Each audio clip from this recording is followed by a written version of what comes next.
Imagine joining your husband in London, only for him to start using you for runs to earn money. That thought would sound impossible to anyone, but for Chika, it became her reality. When her plane landed at Heathrow, she thought she was stepping into her dream. The air was cold and sharp, the kind that carried promises of a new beginning. Kenneth was waiting for her at the arrival gate, his arms open, his grin, the same one that charmed her through 3 long years of video calls. He looked successful.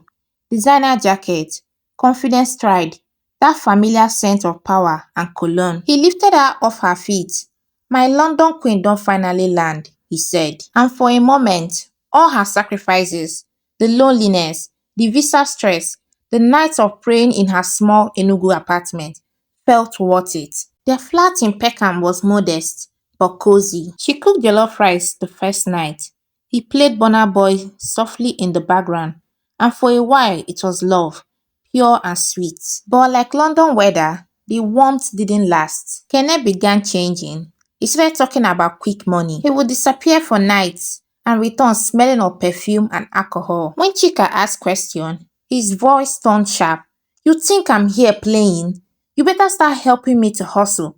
Life no easy for here." At first, she didn't understand what he meant. Then one evening, he brought home a man, a middle-aged man with flashy gold chains. "This one will pay good money," Kenneth whispered, his tone casual, his eyes cold. Chika froze and asked, "Pay for what?" "For you, of course," he said simply, like it was nothing. The world tilted.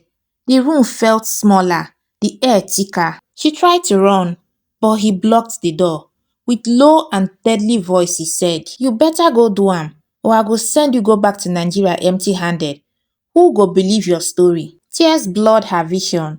She has crossed an ocean for love, but the love had turned into a cage. That night, as rain tapped against the window, Chika sat in silence, her voice, her heart, breaking with every drop. She came to London as a wife. Now she wasn't sure what she was anymore. The next morning, Chika woke up to her phone buzzing. A message from her mother in Nigeria. "My daughter, how is London? Hope your husband is taking care of you well." Her chest tightened. She typed back, "Yes, Mama, we are happy." The light tasted like blood. Kenneth acted like nothing had happened the night before. He hummed while dressing up, spraying his cologne, and tossed a few pounds onto the table. "For groceries," he said, without looking at her. His calmness scared her the more than his anger. Days blurred into weeks. He stopped her from leaving the house alone. "Too many thieves," he would say. He took her passport for safety. He even changed her phone SIM card. Bit by bit, he erased her freedom, wrapping control around her like invisible chains. At night, men will come and go.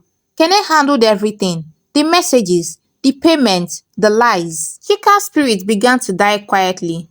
She would sit by the window afterward, staring at the cold London street, whispering prayers that God will not forget her name. One evening, a woman named Amira came to drop off money for Kenneth. She was Nigerian too, tall, with tired eyes that had seen too much. When Kenneth left the room, Amira leaned close and whispered, "You are not the first, and you won't be the last if you don't escape." The words struck like lightning. Escape? The thought had crossed Chika's mind 100 times, but she had buried it down under fear. "How?" she whispered. Amira handed her a number on a napkin. "Someone who helped girls like us. Keep it safe." That night, Chika hid the napkin under the carpet. For the first time in months, she felt a spark, small, fragile, but alive. The next day, Kenneth noticed a change. "Why are you smiling?" he asked, suspicions narrowing his eyes. Kenneth forced a shrug. "Just remembering Nigeria," she replied. He didn't believe her. That night, he searched her things, phone, bag, clothes, but he didn't find the napkin. She sat quietly as he threw her phone against the wall and stormed out. Her hands trembled, but her mind was made up already. If love had trapped her, then courage would set her free. "Tomorrow, I'll make my first move," she whispered to herself. They say freedom always starts as a whisper. For Chika, it began with a quiet rustle of paper. That small napkin Amira had given her, still hidden beneath the carpet. It had been 2 weeks since she had seen Amira. Kenneth had grown more paranoid, more violent. He checked her messages, her calls, even her cooking. If you try any rubbish, he warned one night, pressing her face against the wall, I will make sure you disappear in this country. But fear had started to lose its grip on her. One morning, when he had left to meet a client, Chika pulled out the napkin. Her fingers shook as she dialed the number. A woman's voice answered, calm and steady. You are safe now. Just tell me where you are. That afternoon, two people showed up. Not the police, but volunteers from the women's aid group. They gave her a small phone and an address.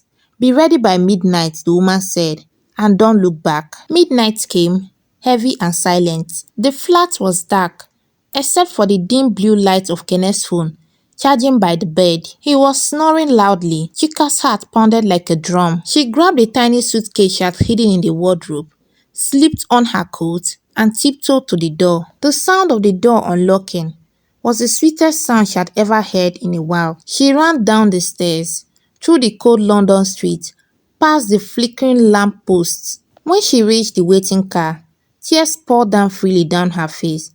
For the first time, they weren't from pain. By dawn, she was in a safe house.